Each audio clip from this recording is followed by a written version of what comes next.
Remakers Mark, Episode 61, The Cell.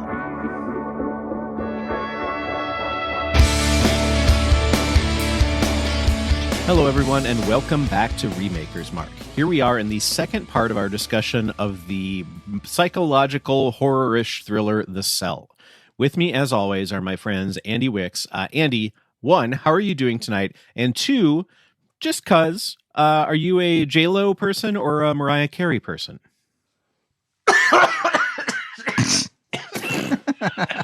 Sorry. Wow. Oh, I thought I was past that. I'm okay. My decaffeinated Earl Grey tea is apparently stronger than I thought. Earl Grey, hot. I'm going to go with J-Lo or Mariah Carey. I'm going to go pink. Nice. Wow. Nice. Left turn. I like it. Well done. Jeremy Nilsson, how are you tonight? And who would you choose, J-Lo or Mariah Carey? I am doing excellent. And if we're going for when they were in their prime, I would say Mariah Carey. If I had to choose them right now, I would probably say Mariah Carey. Good clarifying statements. Thank you. Lee Hookhangen, how are you tonight? And who would you choose, J-Lo or Mariah Carey? I'm good, and neither. I've never been a fan of either one. So all right, fair enough. Lee was born a Cher fan, and he will die a Cher fan. Celine Dion, all the way. Yes, nice. Mark Joesting, how are you? And what about you, J-Lo or Mariah Carey? One, I'm well, thank you. And two, do I have to? No, you don't have to. You can plead the musical fifth. Here, I'll give you one. Ready? No, but you also have to sing a musical fifth. like a perfect fifth. Nice. I think you got it. I think that was close enough. Nope. My name is Kyle Delahunt. I will be your host once again this fine evening. And boy, I think if it was music-wise, I would probably go with Mariah Carey, even though I would probably listen to more J-Lo music than Mariah Carey music. That said, if I wanted to hang out with somebody, it would probably be J-Lo. So not that it's very likely in either direction, but still, there we are. Now we are going to move on to the Remakers Mark Recommends segment. Lee, this was your movie, so you get another recommendation for it. What will you be recommending this evening? I will be recommending a channel on YouTube called The Try Channel. I don't know if anyone's familiar with that. No. But it's Nope. It's essentially a group of Irish folks who try different things, and it's really funny. Is in the TRY channel? The what? The TRY channel? Yeah. Is that different than the Try Guys? I don't know. They are not Irish. It's not the Try Guys Okay. then. This is all Irish people who, fans will send them different things like ciders from wherever, from England, or they'll send them craft beers from Minnesota, and they've got groups of two or like pairs of people just trying each thing and commenting on it, and it's actually pretty funny. And I've been watching it for, I don't know, probably the better part of the last year, and it's pretty entertaining. So they post videos Mondays, Wednesdays, and Fridays, and I've really been enjoying it. Cool. Excellent. So check it out. I've never heard of that before. I look forward to. It looks interesting. Yeah, there's one that they posted, or actually a bunch of videos that they posted early last year, right before the pandemic hit. They took a trip to Orlando, Florida, and went to Disney and did the drink around the world thing. And they tried a bunch of different American treats. And those are especially funny videos. I actually go back and watch those. I've watched them many times. So I would recommend starting with those. All right, very good. Thank you, Lee. Now, before we talk about part one, let's talk about what our next movie is going to be. Mark, you are up next. Do enlighten us. Thank you, I will. And boy, will I ever enlighten you. Because I have found the gap in our viewership the thing which we've never watched before. Ooh. Oh no. Oh boy. And that is the whatever it is that happens when Motown Records produces a kung fu movie. Say more. What? That's right. We're going to be watching okay. Barry Gordy's The Last Dragon. Nice. Ooh. Wow. I watched that so many times as a kid. Yeah, I saw it as a kid. I haven't seen it since, but I have some fond memories of it. I don't think I've seen Get that. ready for those memories to either be accentuated or destroyed. I vote destroyed. I've rewatched it recently, and it's quite bat crazy. So. I didn't So I'm realize assuming you how do not weird. mean the new Disney movie Raya and the Last Dragon. That's No. Raya, thank you. And no, Yes, thank you. this is the 1985 movie, once again, produced by Motown Records. And yes, it is like a wading pool full of crazy. Amazing. I can't wait. All right, very good, Mark. I am incredibly excited about that. I have not seen it. I feel like I've heard of it, but I know nothing about it. So I'm intrigued as all get out. And I love that there's varying degrees of people familiar with it. That makes me super happy. All right, now let us move on to a quick recap of our part 1 discussion where we recast 3 major characters and the director of the film. The first major character was that of Peter Novak, originally played by Vince Vaughn. We went with Andy's choice of Michael Rooker. Andy, well done. Yay. Yay. For the role of Carl Starger, originally played by Vincent D'Onofrio, we went with my choice of Chris Messina. For the role of Catherine Dean, originally played by the aforementioned J-Lo, we went with Mark's choice of Carrie Coon, which I say is quite inspired. Well done. Yay! And then for the director, originally directed by Tarsem Singh, we went with Jer's choice of Guillermo del Toro, which really can't go wrong with Guillermo, ever. Yay. Well done. We're all so excitable. I just barely stand it.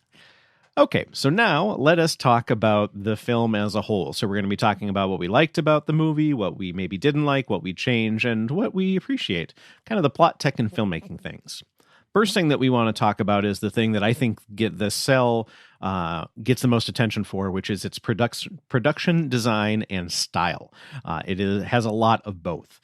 Jer, you kind of started that discussion in our notes here. Do you mind giving that a start, and we'll carry on from there?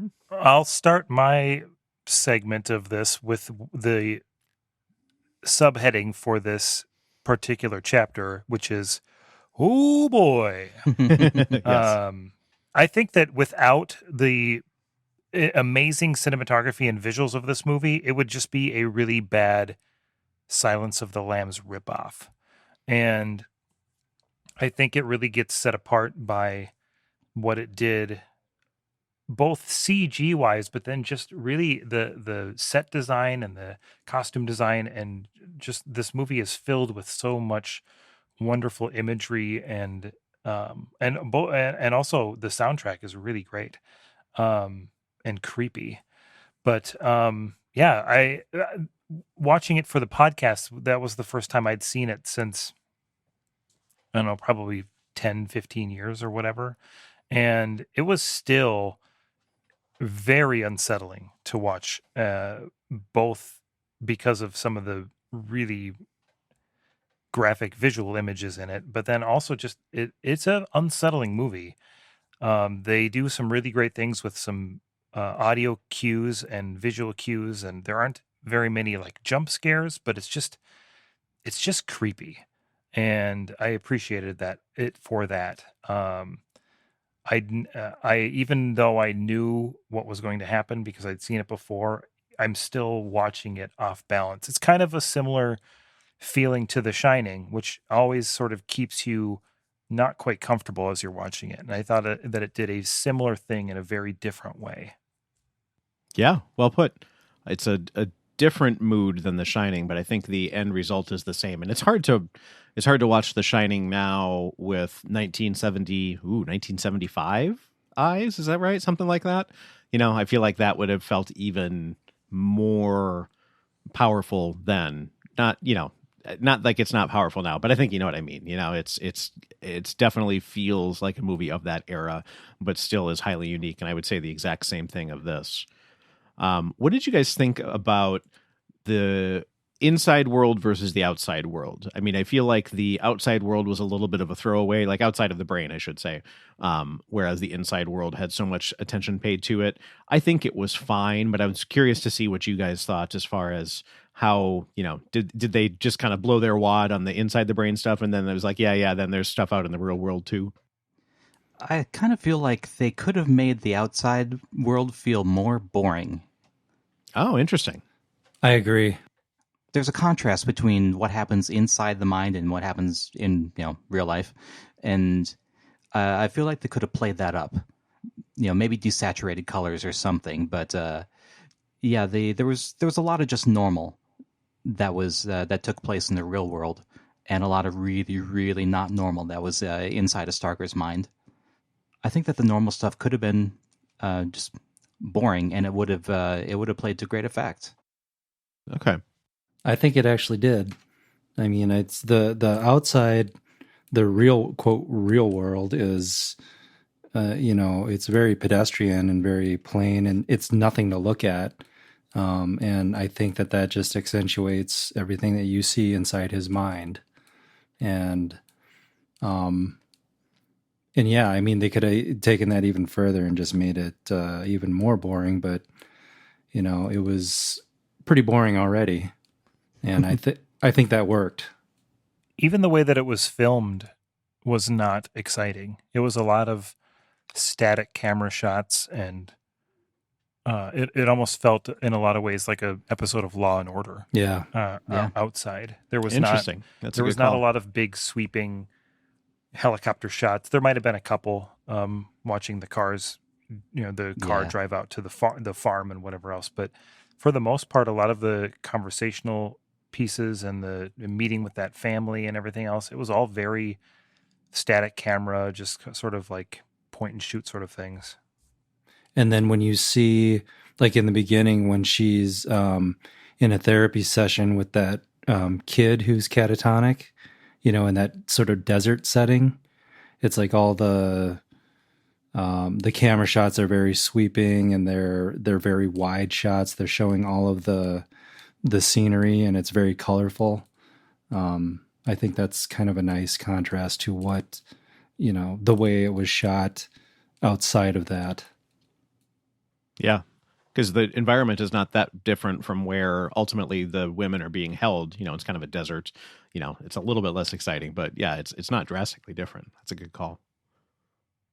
Another thing that makes me think of is kind of almost a disdain for the normal that starts in the office, or the room where basically those funky like meat muscle suits that they put on are. Is that redundant? Meat muscle? Yeah. I do want to point out that, and I'm not 100% sure this is true, but I did read from somewhere that those are actually reused from Bram Stoker's Dracula. Oh my God, that's amazing.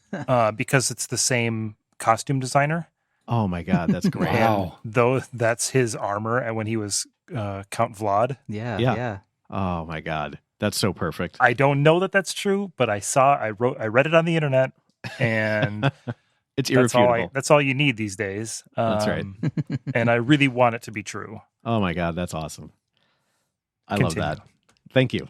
I shall. Now that my mind has been blown, I might be a little bit off, but I could totally see that.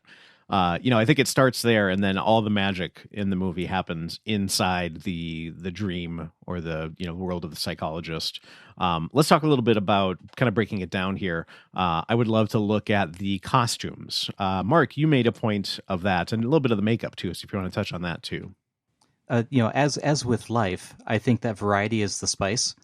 And God, just every scene there was something different and something amazing.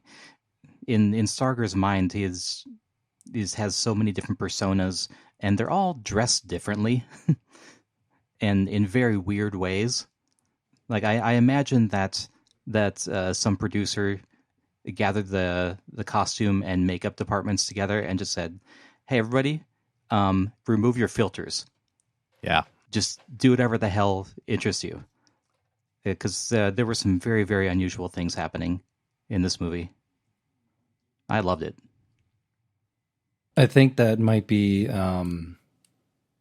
why that if we're looking for reasons why the movie made any of us feel off balance or uncomfortable, I think it's a lot of the imagery, because it's imagery that we're not used to seeing and haven't seen before. Like, the first time I watched this, it was kind of like, it felt like the first time I watched The Exorcist, because I felt really unsafe throughout the entire viewing of that. Even during the down times when there was really nothing happening, I was just kind of waiting for the ball to drop.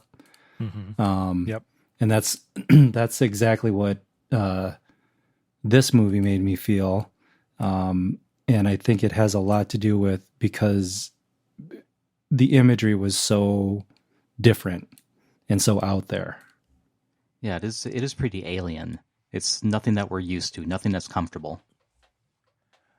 There was a scene towards the end of the movie where I think it's when J-Lo's character starts to kind of take control of the dream world. Maybe it's when she brings him into her mind. Yeah. But there starts to build along the edge of the TV screen that sort of lattice work or whatever. Oh, yeah. Yep. And I remember thinking the first time I saw that, how that blew my mind that was happening. And it's like, just what such a small thing you used to such a really great effect. Yeah, I can kind of picture it in my head, but I really need to go back and do it. But I can picture it a little bit, and it is really cool. I agree.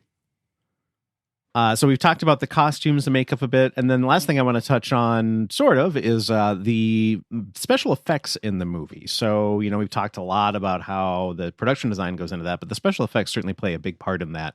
Lee, I feel like you chimed in on that. Want to share a little bit of your thoughts there? Yeah, I mean, at the time, in 2000, when CGI was still relatively, in its infancy, I was struck by how stunning the visuals were, and I could tell that a lot of it was CGI, but I was impressed at the time at how it looked. Now, like watching it in standard def, it's, you can kind of tell that it's not as polished, but what I think makes up for that is like the design, like the surrealness of, the worlds inside their minds. And I did appreciate that. I could tell that there was a mix of CGI and practical effects, and they worked together fairly seamlessly. This was just a couple of years from movies just doing everything on a soundstage and just having everything be CGI. But I really liked that part of this movie where there was a mix of both. Yeah, I agree. I think the CG is certainly an opportunity. Even if you literally took the frame by frame same look and feel, you could just do a better job of it. Some of the kind of interstitial effects, almost like transitionary effects, really showed their age with this. Whereas I think a lot of the big set piece ones, where like the where he has the, like the curtain, like the big cape behind him that then spreads across the wall, like that either was a really good practical effect or a really bad CG effect. And I think it was maybe a little bit of both, but I feel like that one could be done more organically as well. So yeah, I agree. The other thing that I thought of, the movie The Fountain by Darren Aronofsky is a pretty spacey movie, no pun intended. And the effects in that were done in a very interesting way. It was like a mixture of liquid and light. And it's kind of like how Interstellar did some of that. I feel like most of that was CG, but they did kind of a similar thing. I feel like something like that, where if you were to take something that is totally organic but looks otherworldly, I feel like that could maybe be a place where you could go to capture the mood of that world and have it still feel really unsettling and do something that was kind of, new and different and exciting. Andy, I feel like you maybe didn't have a lesser reaction to this movie, but maybe had a little bit of a different reaction. One, is that fair to say? And two, I would love to hear your thoughts on the production design within that realm. I think you are accurate. I was not a big fan of this film, and I think while I'm not disagreeing with the points that you guys are making, the contrast between the real world and the dream world and the set designs and those kinds of things, I thought was very striking. I just thought that the real world was, yes, it was boring and it wasn't shot in a way that I felt was very engaging, even for just the real world. But the dream world to me seemed, and I mentioned this, I think, in perhaps pre-production or in our first episode, that perhaps the copy that I watched just wasn't that great because it seemed a poor man's version of a lot of other a lot of other films of that era that I thought looked much, much better. So, for example, the first one that comes to mind is The Matrix. Because The Matrix was released in 1999. This movie was released in 2000. And just the visual depictions of those worlds, those respective worlds, to me was incredibly striking between night and day. I'd almost, to put it in a different context that I think members of this podcast will certainly appreciate, if not necessarily agree with, would be the original Star Wars trilogy versus the Star Wars prequel trilogy in terms of set design. I felt like the dream world the colors were overly saturated, that they tried to make a sound stage look very interesting, but you could still tell it was just essentially a soundstage cube sort of space.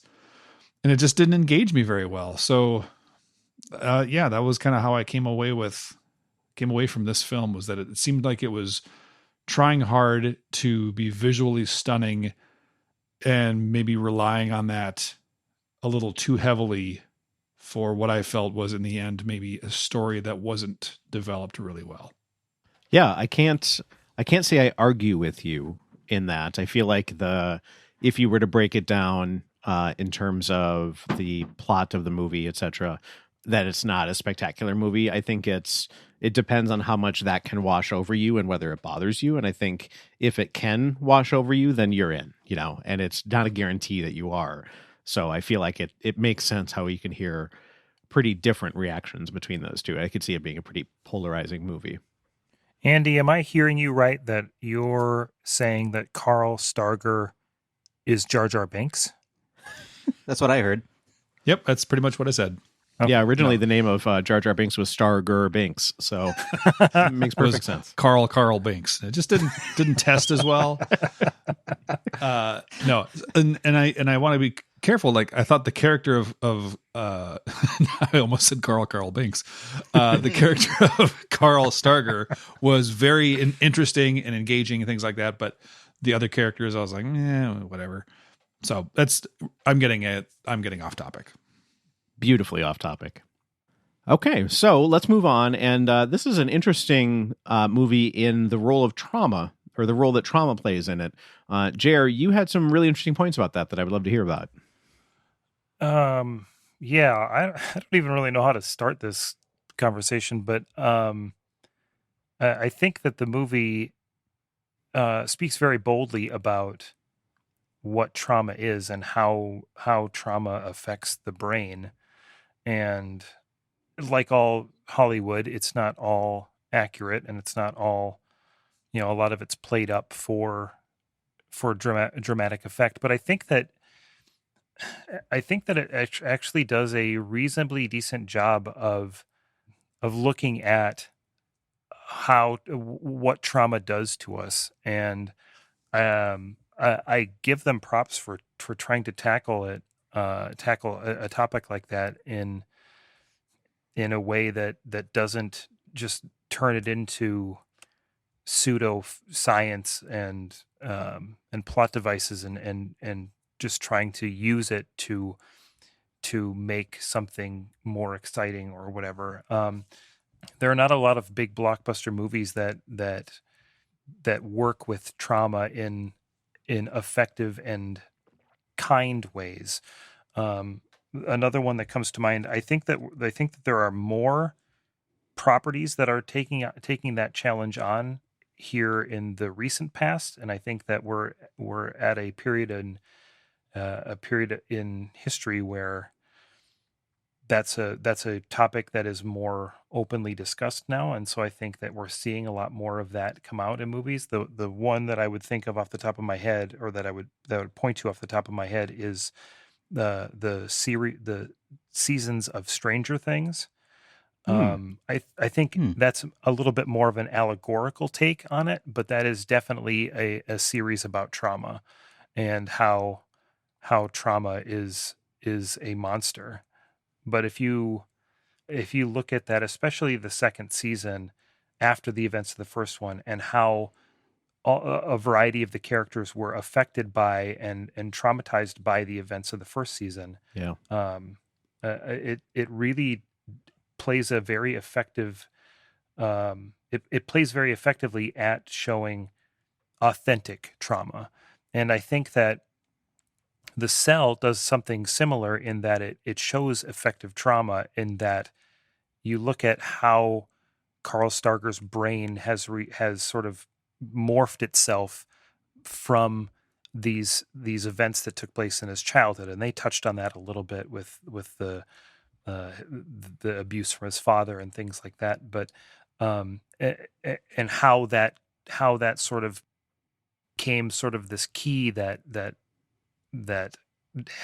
created or turned his development towards these other ways to sort of stave off that trauma or meet needs that were created by the trauma. And that's where the killing started, and this sort of creation of these different personalities within his head, of this young boy and this insane demon man and everything else. And it's very fantastical, but I think that at its heart, it does a pretty decent job of showing how deeply ingrained into our mind trauma can be. And I give it props for that. I think that it's a tough topic to handle. Agreed. Anybody else? Yeah, I think of the series Hannibal. I don't know if anybody's watched that, but it touches on. Okay, sorry. There's tons of trauma in the movie in every way. It very nearly goes deep with trauma, but it takes the light way out every time, and not like comedic light, but it never gets into authentic study. It gets into kind of like soap opera-y study or hyper violent study, or it never quite gets there in a way that makes you feel like you can genuinely relate to or associate with it. But I feel like the mood of that is so similar in terms of the vision, the production design. A lot of that is very much the same, and it's really gruesome. I don't know how that aired on NBC. That was bonkers, but that's neither here nor there. Has anybody watched that? Are you talking about the one with Mads Mikkelsen? Yeah. Yeah, I watched the first few, and then it got bogged down in the here's all the shows I need to watch right now list, and I have not gotten all the way through it. I got all the way through it, and I'm glad that I did, but it took like 3 years for various reasons. Like it was on a streaming network, and then it wasn't, and so then I kind of stopped. But then when it was back on, I wasn't like super hyped to get back into it. But I'm glad I watched the whole thing just to close it off. But the style of it is so interesting. I mean, there's like huge parallels between that and The Cell in that regard. But yeah, it's very interesting and real bloody. Holy mackerel. Another thing that kind of caught my eye in this is that they have, while it is not front and center, they have empathy for Carl Starger, especially Jennifer Lopez's character. You know, she understands the trauma that goes into him having the trauma that he has and behaving the way that he does. And she doesn't write it off as like, oh, this poor thing, but does enough. You know, I feel like the way they personify that with the kid in his mind, I thought was pretty interesting. And that's something that you got to be really careful when you were talking about empathizing with a serial killer, a murderer, a rapist, what have you. But I think that they did a good job of acknowledging that can be there without making it a sympathetic character, because that's where you walk the line of it being pretty tough. I think it would have been an interesting take for this movie to divide up the 2 points of view from J-Lo and Vince Vaughn's character, where Vince Vaughn was all about, he's a bad guy, he needs to be caught and go to prison or whatever else. Like, he's a bad guy doing bad things, and I catch bad guys. And then on the other side, you have J-Lo, who is all on the other side of, he's only the way he is because of the things that happened to him. He can be rehabilitated. He needs to be saved, basically. And having the movie float around in the gray area between those 2 points of view, and instead of kind of, it more or less sort of didn't answer the question, and J-Lo sort of, her point of view sort of won, kind of, in that redemption of Carl kind of happened at the end. But I think that if putting those 2 points of view farther apart and making them more polarizing and forcing the movie to kind of ask the question, like, which is right, and float around in the gray between, I think would have been a really interesting way to tell that story. Interesting. I like that. That's a little bit of a segue, so I'm going to take it to sort of our next piece, which is, this is ultimately a cop-ish movie and a whodunit movie, but it is by far not your average whodunit movie. In this movie, you know who the bad guy is real early. And not only that, but they get the bad guy really early. So you think, wow, this 2-hour movie is 20 minutes long. Nope, not so much. And it doesn't do it in a way where it then travels back in time, 2 weeks ago, 6 months ago, whatever. They don't mess with time. Rather, they mess with psychology and traveling inside people's brains. And it's very interesting in that way. So I like that that's how they started with that. I think that framework was really cool. And I like that they sort of, mixed it up and did something a little bit different in the whodunit realm. So I appreciate that. Lee, tell us a little bit about what you think in that way as well. I liked that it was an interesting blend of police work and sci-fi in the story. I think I said something like The Matrix meets Silence of the Lambs or something like that.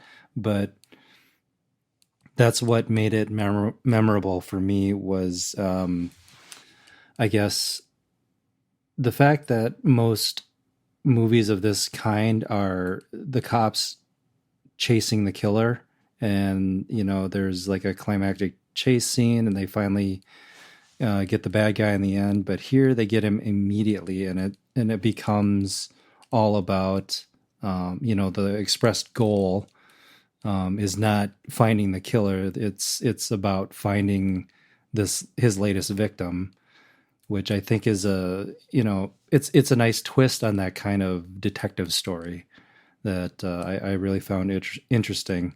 And I mean, you could argue that Act 1 ends as soon as they catch him, which is very unlike, a detective story. Yeah, well put.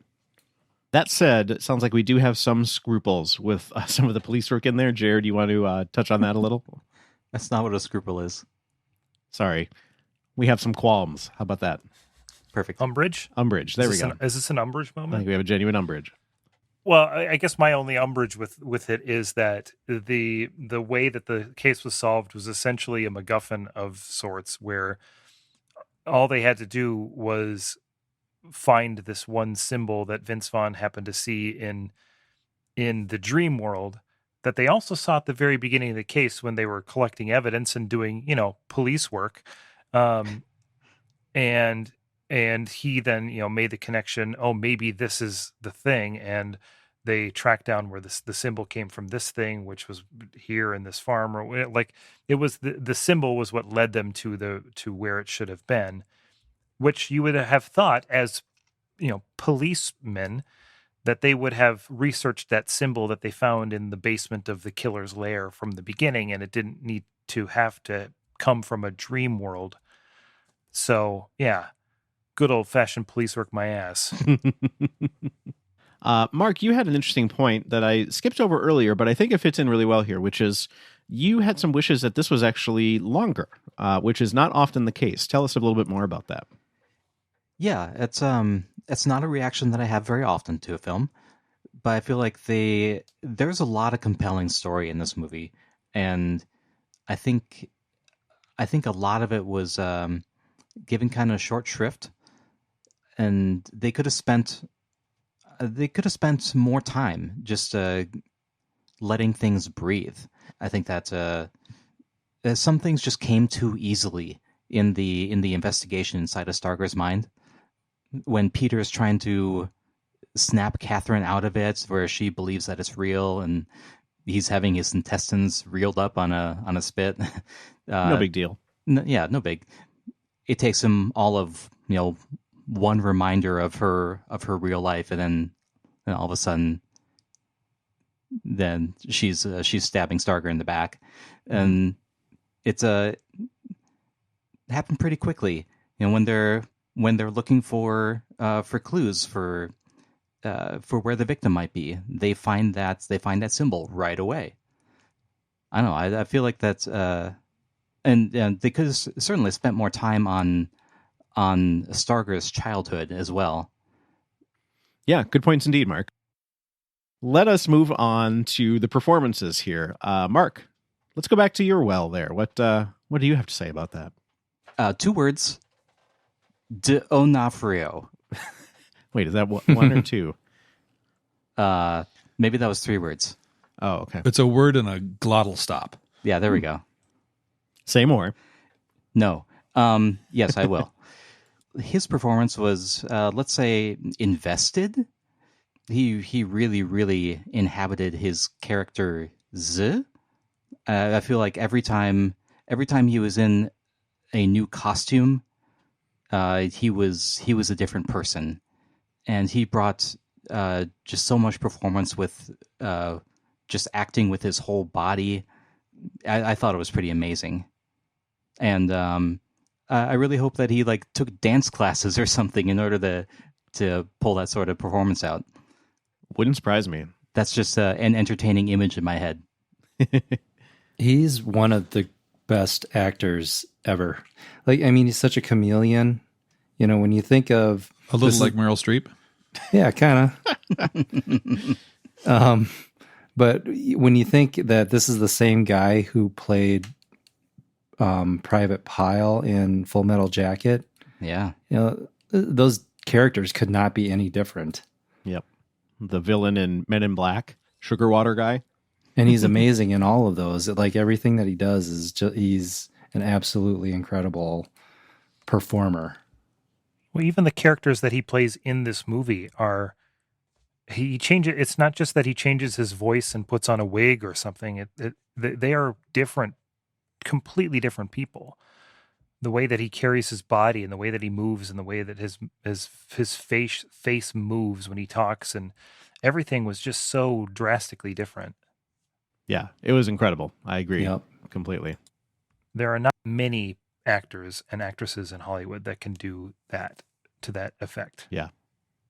I will touch on J-Lo. I'm a fan overall. I haven't seen a ton. I don't, I've never seen The Wedding Planner. I feel like I've missed her pretty much entire, romantic comedy oeuvre, which it seems is quite a bit. But that said, you haven't missed much. Yeah, okay, fair enough.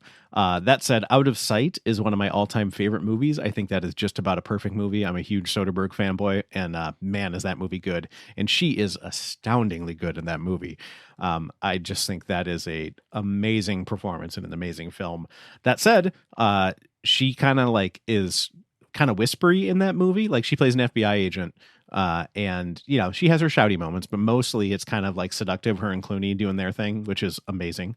And I think she got too much praise for that and then just sort of whispered her way through this movie, which I was not a super huge fan of, but it didn't completely take me out of it. But I was like, speak up, J-Lo, stop whispering. I just wanted her to talk, just talk normally. But yeah, I think she still was good enough.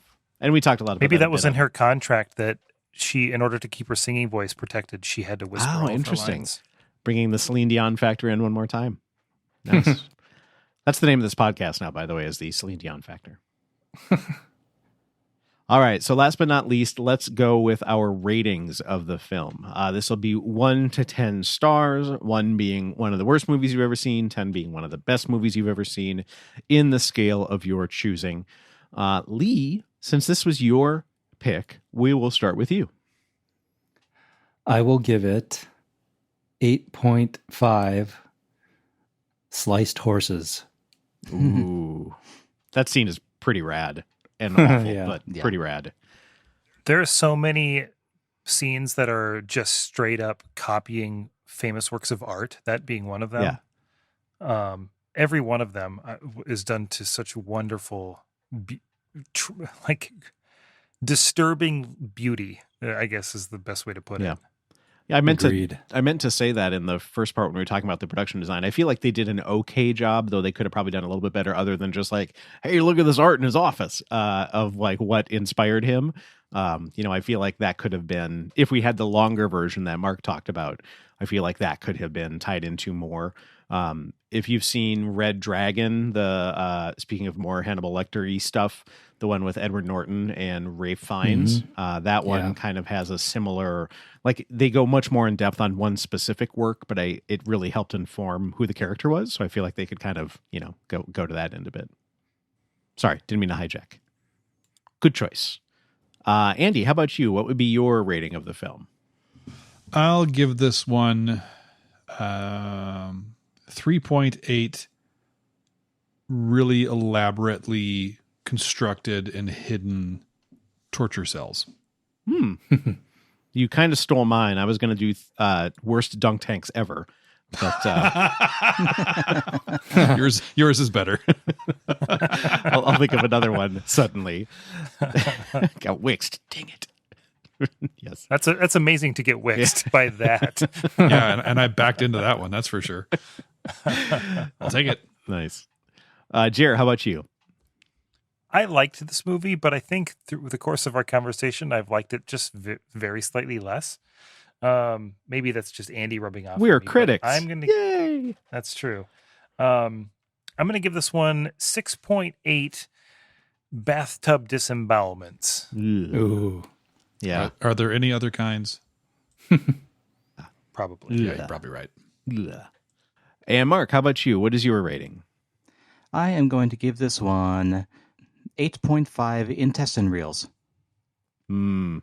Nice. Which is too many. Some of my favorite talkies are intestine reels, I'll tell you. For my rating, I will give it 7.6 unexpected Dracula suits. Apparently they're Dracula suits. I learned that tonight. TIL, Dracula suits. All right. Well, kind of all over the mark there, but in a way that I think is reflective of what we've largely mentioned there. So makes sense. All right. Let us wrap this up and our discussion of the cell up here. Remakers Mark is a proud member of the Math is Hard Network. To find out more information about this podcast or any other podcast on the network, check us out at mathishard.net. There you will find show notes with links to all of the people, movies, and links discussed in this episode. This information is also attached to the show file on the podcast client of your choice. You can find us anywhere you listen to podcasts, including Google Play and Apple Podcasts, where you can rate and review Remakers Mark, which would mean the world to us, as well as Spotify. And we are on YouTube now as well. Search for Remakers Mark. We are on Facebook at Remakers Mark, Twitter at Remakers Mark, and Instagram at Remakers Mark Podcast. So please join in the discussion there as well. So, gents, usually this is where I make a pithy statement about something in the film, and if you ever see or end up in a situation like that, it's going to be okay. If you end up in a situation like this, please tell us. There could be something terribly, terribly wrong with you, and we are here for you. You out in the audience, you can't really reach us, but, just seek help. And if, I hope that never happens to you, but in case you do, just also remember, the Force will be with you, and may the Force be with you. And also with you.